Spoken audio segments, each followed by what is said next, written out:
Alhamdulillah wa salatu wa salam ala nabiyyina Muhammad wa ala alihi wa sahbihi wa sallam. Amma ba'd, habati fillah. A question was asked, Assalamu alaikum. A sister wants to make hijrah as soon as possible, but she would prefer to do it with a mahram. Since she is traveling, she was thinking of getting a teaching job, not English, but a job in a regular school system, math, science, etc., in a Muslim country, and using that as her means of making hijrah.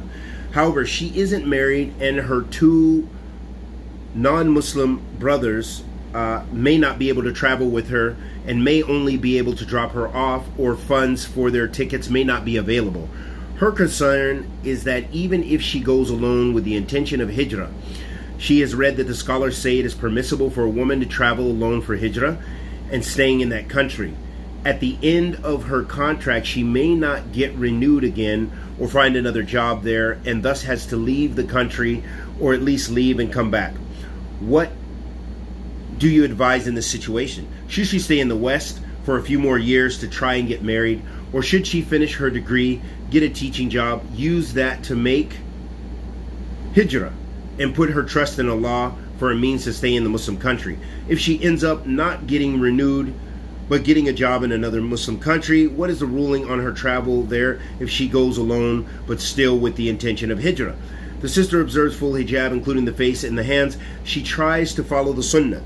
However, in her country, doing that results in certain hardships, safety concerns, and jobs are likely to include impermissible aspects, and she has to work to support herself due to her specific circumstances. First and foremost, definitely a big, long question and a major mas'ala. And what I would say is definitely advise you first and foremost to try to get your question to some or one of the ulama, and maybe get different viewpoints from the ulama.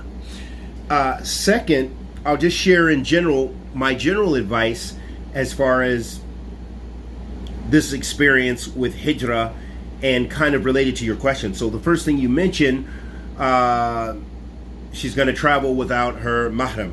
She has no mahram with the intention of hijrah. And as you rightly said, there are some of the scholars mention that it's permissible for the woman who needs to make hijrah or who is making hijrah, especially for those who believe it's wajib. Not all the scholars are going to agree that it's wajib, and it depends on the situation, but we're not going to really get into those issues because it's a major masail wa tahtaha masail, and under a major mas'ala wa tahtaha masail. It's a major issue, and underneath it has many issues, and even your situation, you've highlighted many issues. So you said, so with that being the case, if you believe it's wajib, or you're just making hijrah because you want to, that those are in fact kind of two different things. You think it's wajib upon yourself, so you're making hijrah, so you feel you need to do it even without a mahram. If you do not believe it's wajib, meaning that the circumstances according to the ulama, as they've mentioned, with a person be able to practice their religion without being persecuted, to practice the sha'air al-Islam, the signs of Islam, then it is recommended to make hijrah. So if it's recommended, then for you to then make hijrah by yourself, that needs extra research, really, in fact. So that's one issue. Another issue, you mentioned her concern is that even if she goes alone with the intention of hijrah, she has read that scholars say permissible, and staying in that country, at the end of the contract, she may not get renewed again. So those are issues that have to deal with being in a Muslim country and even a legal stay. As we know, many of the countries, especially now as time changes and more nationalistic tendencies around the world, and so many other issues that are outside of the scope of what we're talking about, have an effect upon a person being able to legally stay in a country. So that's one issue. Are you going, because a lot of people used to stay illegally, and some people, they stay in some of the Muslim lands illegally without resident permit, and the scholars advise against this. I don't know, some scholars, I know some of the Yemeni scholars who have a stronger stance might say, and did say in the past, even if you don't have iqama. But most of the scholars say no, you should obey and respect the Muslim authority in those places, and you should not go if you don't have a legal stay. Or try to stay, you should stay there legally. That's number one. Number two, the issue as far as hijrah and as far as work and work permits and so on and so forth. So as our sheikh, one of our mashayikh rightfully said when he was asked something similar to this, he mentioned about that the again, this is a thing of the intention. As the Prophet ﷺ said, "Innama a'malu binniyat." Verily, actions are tied to the intentions. So your role is to make your intention, and as I would highly advise, making true tawakkul ala Allah and fi'l asbab, meaning that you make efforts and truly try to tie your camel, taking the necessary provisions. Don't go to a country broke. Don't go to a country with the intent to be illegal. I can't advise any of that stuff, and I've seen it no doubt hundreds of times, and I would even venture to say thousands of times. I've met many people, at least hundreds, who've started out making hijrah, and most of them, the most hardcore have returned back to America and the UK and other European countries. There's only a few that I know who stayed and have got years in and went through the hardships, because it's not an easy act of ibadah. And so again, it goes back to your intention. That's very important. And as I've said in other videos, that you should tie your camel, because I know people currently, right now, I know particular individuals in 2 different Muslim countries who've made hijrah but have literally made no preparations and provisions. And they, alhamdulillah, Allah will provide for them, and Allah does provide for them.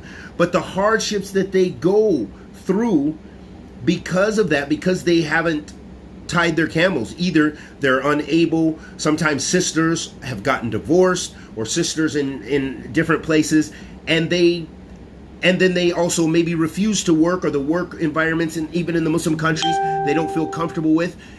Well, you're in a difficult situation. Allah subhanahu wa ta'ala is going to provide for you one way or another.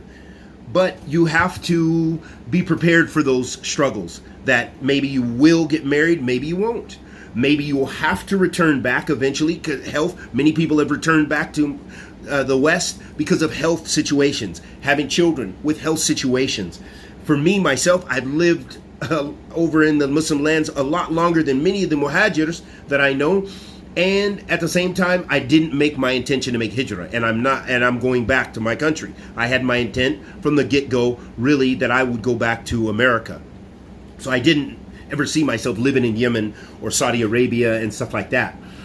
But what I would say is that you should tie your camel. You should prepare yourself, and especially as a woman, because then when you get into Muslim lands and then you've made hijrah, as the scholars detail, that when you've made that intention for hijrah, then it becomes, as they say, the hukum as far as you going back to your lands becomes muharram, and there's a lot of details with that. And again, that requires research and going back to the scholars in regards to that. So that's why I don't usually advise women to do those things without taking serious contemplation and serious preparation. And part of that preparation is having the tools, so that way you're not just going and you're dependent upon a man and then divorce, or whatever the case may be, because we have nightmare constant stories. And of course there are good stories too, but unfortunately we've seen a lot of other stories and the difficulties that happen with that. So that's why I say tie your camel. Allah subhanahu wa ta'ala has given us an intellect, He's given us provisions, He is our razaq, and He has entrusted us and given us the tools to make logical decisions, so that we have to look at the sunnah of Allah. If you're going to just go to a country and say, hey, I've made hijrah, most of the countries don't want you. And if you talk about the Gulf countries, they don't want you to come live here unless you're a contributor. And on top of that, they want you to come and go. They want to use you for your work. They're not opening the doors because you're a muhajir. I don't know really any countries like that, except for some African countries, and some of them may not even be Muslim countries. So generally, you've got to consider all of that. This is a very intricate question, so of course I've got to give you everything I can. What do you advise in this situation? So I've already said that that I think that it's very important that you tie your camels. You tie your camel by, seeking, to get that degree. Have a plan. There's nothing wrong with having a plan. Because like I said, I've seen countless people who had the intent of hijrah, and they're countless, many of them, majority, are back somewhere in the West for various reasons, either illnesses themselves, not being able to take care of, you get older, there's just many things to consider. It's not the reality of the time of the Prophet ﷺ or even most of Islamic history, because we have, after the 20th century, we have boundaries, we have borders, we have passports, we have nationalities, we have sovereignty, we have so many things that are just realities. So, again, you can put your trust in Allah subhanahu wa ta'ala and go for it, and no doubt Allah is going to provide for you one way or another. You're going to be rewarded for it. So it's not dependent upon whether you keep your job or not. Okay, and if you have to go to another Muslim country, that's okay. That's not a problem. But I just say be prepared for those difficulties and for the striving. She wants to stay in the West for a few more years to try to get married. Again, that's going to be a personal decision. Again, my general advice is, it is difficult even being a single sisters in a lot of the Muslim lands, and sometimes some of the lands you find harassment, sometimes as much, if not more, than you might find in the West. That's just the reality in certain lands, especially a woman being by herself. So you need to be cautious of that. Should she finish her degree? I do believe you should tie your camel and have the tools so that you can make money. And I personally advise the youth in this day to look at business, be independent. Coming to work for somebody in some of these countries is not a good thing. And I'll just leave it at that. It's not a good thing.